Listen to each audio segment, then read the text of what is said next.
I am so damn tired of trying to see it from the other side, of trying to discuss nuance while they paint us and our candidates with the broadest of hateful brushes.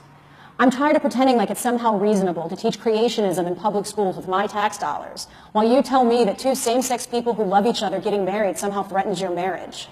If you voted for Trump, I am tired of trying to see things your way while you sit in your holier-than-thou churches / white power meetups refusing to see things mine.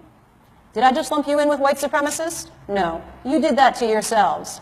You voted for the same candidate as the KKK. You voted for a candidate endorsed by the KKK. For the rest of your life, you have to know that you voted the same way as the KKK. Does that feel good to you? Here's a hint. It really shouldn't, especially if you call yourself a Christian. I'm tired of pussyfooting around what offends your morals while couching what offends mine, because racism and homophobia and misogyny and xenophobia offend mine. Let me say it right here. If you voted for Trump, I do think you're a racist. I do think you're homophobic. I do think you're a misogynist. Racism and homophobia and misogyny are all a spectrum, and you're on it. Don't like getting painted with the broad brush of racism? Now you know what it feels like when you get told that you want to rip a baby out of a mother's womb at 9 months, when that's not what happens. That's never what happens. I tried to be polite, but now I just don't give a damn, because let's be honest, we don't live in polite America anymore. We live in grab 'em by the pussy America now. So thank you for that. Being polite was exhausting. And don't come at me with how you just didn't like Hillary. This was bigger than Hillary. This wasn't your standard, I just want lower taxes and smaller government Republican. We had Germans warning us that this guy was scary. And still you cried emails or Benghazi or that voice.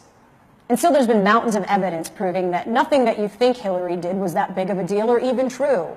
Some of the finest minds in the world have drawn you graphs and charts proving that no crimes were actually committed, and you were either too dumb or too willfully ignorant to care. And if you really cared about crimes, you'd care about any of the 3 pending against your candidate.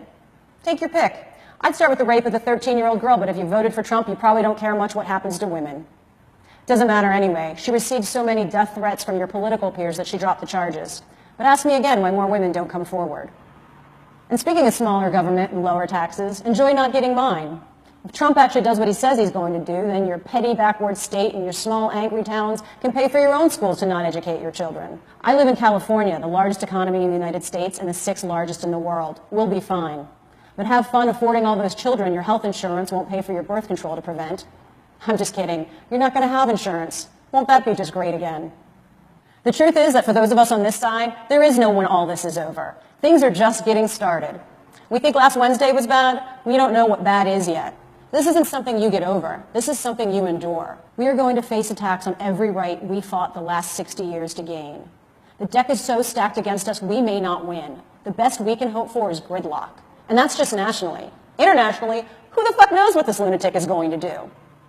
And the scarier thought is that the only thing worse than this guy is the guy who's one angry tweet away from the presidency, Mike Pence, advocate for gay conversion therapy and mandatory funerals for fetuses. So now's the time you might want to see things from my side. Because if we're all going to have to be friends after this, imagine me having to be polite and respect your vote to take away my rights and freedoms and those of my friends while we fight desperately to try to hang on to them. Because that is what you did.